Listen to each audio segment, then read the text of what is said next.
Muito bem, rapaziada. Vocês já me viram em discussão de EDP linear. É hora da gente bater um olho no método de separação de variáveis. É um método muito rico, que pode ser aplicado numa cacetada de tipo de EDP.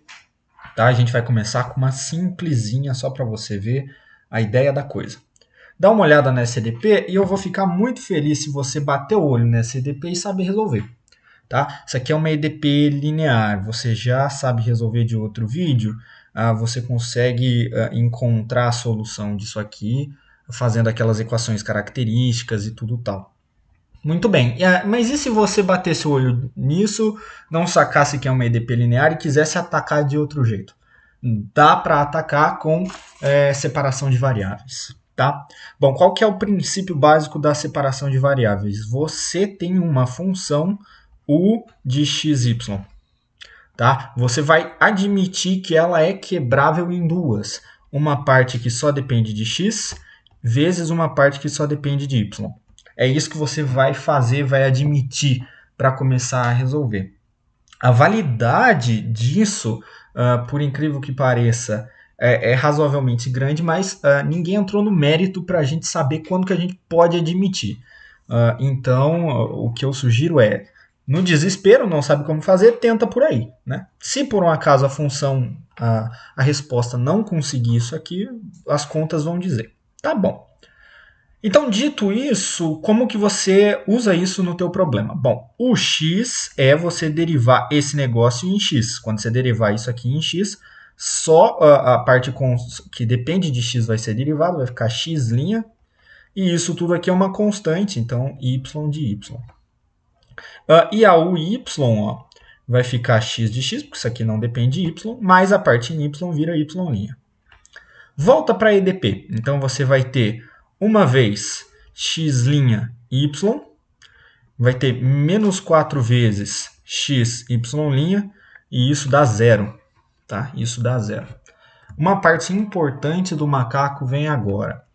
Quando você chega nesse ponto, você divide tudo pela u de x, ou seja, por x vezes y. Tá? Esse y eu vou me forçar a fazer grandão assim. Divide tudo, você vai ficar... eu vou fazer isso devagarinho, tá? x' y sobre xy menos 4xy' sobre xy, e isso dá zero. Nota o seguinte, o y aqui cancelou, você termina com x' sobre x. Ali na parte em vermelho você fica com menos 4y' sobre y, e isso dá zero. Se você remanejar as coisas, você chega num ponto importante. Você chega em x' sobre x é igual a 4y' sobre y. Olha lá, 4y' sobre y. Essa parte é importante. O que você tem que entender daqui?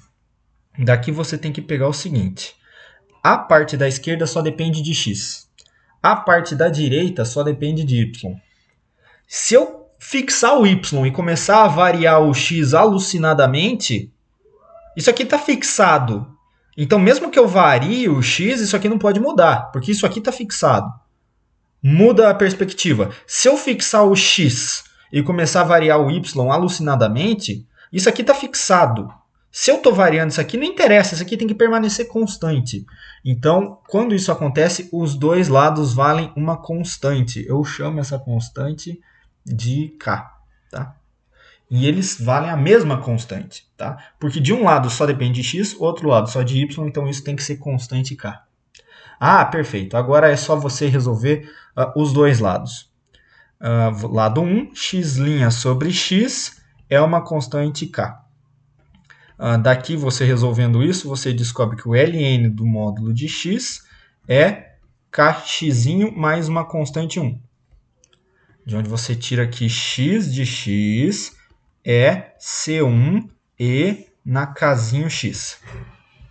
Do outro lado, você tem 4y' sobre y é igual a k. De onde você tira aqui 4ln módulo y igual a ky mais um c2. Daqui tu tira aqui y de y é um c. Esse c2 não é exatamente igual a esse aqui, inclusive, deixa eu mudar isso aqui. colocar C', tá? C', C2 e elevado a ky sobre 4, tá? Se quiser, isso aqui é EDO pura, tá? Se você tiver... o que me buga um pouco é que é x' sobre x, e isso não é um x, né? Não é um porque a função zona é x de x, né? Isso aqui é a f' sobre a f, né? O que está escrito aqui é o seguinte, é como se fosse x' igual a k vezes a função, tá? É como se fosse assim, ó, y' é igual a k vezes y. A gente está acostumado com y, né, como função, tá? Por isso que aparece exponencial, tal. Bom, enfim, medite um pouco sobre essa resolução. Não quero gastar muito tempo na EDO. Tá, então quer dizer que agora a gente tem uma expressão para u de xy. U de xy vai ser o produto x de x com y de y. Ah, tá bom. Então, se você fizer isso, as constantes C1 e C2 eu vou armazenar como um CK. E isso vai ficar E elevado a K x mais y sobre 4. Olha que beleza. Tá? Então, U de xy tem esse rosto, uma constante multiplicativa E elevada a isso. Tá, e daí? E daí o seguinte, moçada. Quantos K eu posso ter aqui? Quantas... uma solução tem essa cara. E quantas soluções tem? Então, infinitas. Né?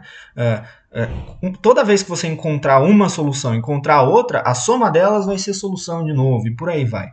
Tá? Então aqui entra o princípio da superposição. Isso é importante, tá? O princípio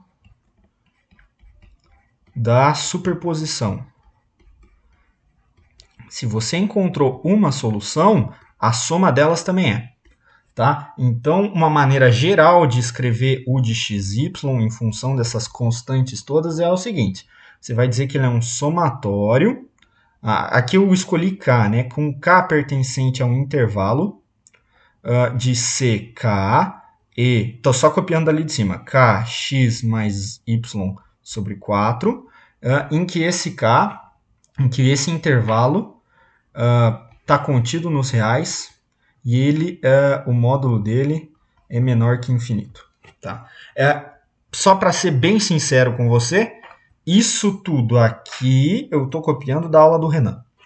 Tá? Ele olhou no fundo do meu olho e falou, escreve assim que tá bem, tá tudo bem. Eu falei, sim senhor. Tá? Isso aqui deve ter alguma condição para esse K não ser infinito, enfim. Tá? Senão vira uma série, né? Você não quer que vire uma série. E no nosso problema? No nosso problema, você tem isso aqui, ó. Vou copiar lá para baixo, ó. Você tem isso aqui. Deixa eu levar aqui para baixo. Vamos arrastando, ó. Vem comigo arrastando essa condição. Não acredito que ele perdeu a seleção. Venha. Ai, olha que complicação, olha. Eu vou copiar, só de teimosia, é 8e na menos 3y, 4e na menos 5y, tá bom, então é assim, então eu não vou arrastar, já que me deu trabalho, ó, ele diz o seguinte, u de 0y é 8e na menos 3y, desculpa a letra feia, mais 4e na menos 5y. E agora a gente tem que comparar isso aqui com essa solução. Tá? Nota que a gente consegue, para esse 8e na menos y, a gente consegue fazer o ck igual a 8. Tá? E a gente consegue fazer o k igual a... k que tem que multiplicar y sobre 4 para dar menos 3. É menos 12, né? Menos 12. E esse cara aqui é um ck igual a 4 e um k igual a quanto? Tem que dar menos 5 no y aqui. Então é menos 20. Então pronto. Então a gente encontrou os ck e k que dão solução para esse problema. Então a gente sabe agora que u de xy vai ser a soma dessas duas possibilidades. Ó. 8, que é esse ck aqui, e elevado a menos 12, x mais y sobre 4. E ainda tem que somar com a outra, que é 4, esse ck aqui, e elevado a menos 20, x mais y sobre 4. Tá bom? Olha só que beleza. Essa é a resposta final. Você matou o problema. Eu recomendo que você tente fazer por EDP linear e perceber que é muito, muito, muito mais fácil fazer por EDP linear, tá? Se você quiser comparar a sua solução por EDP linear, eu deixei ela escritinha aqui, só para você ver, a resposta é a mesma, né? 8e na menos 12 menos 3, menos 12 menos 3, 4e na menos 20 menos 5. 4e na menos 20 menos 5. Olha lá. Beleza, né? É isso, gente. Então, esse é o primeiro exercício, exemplo de separação de variáveis. Acho que você pegou bem já o espírito da coisa. A partir de agora, a gente só vai complicar o modelo e aprender a resolver coisas mais feias, beleza? Até a próxima.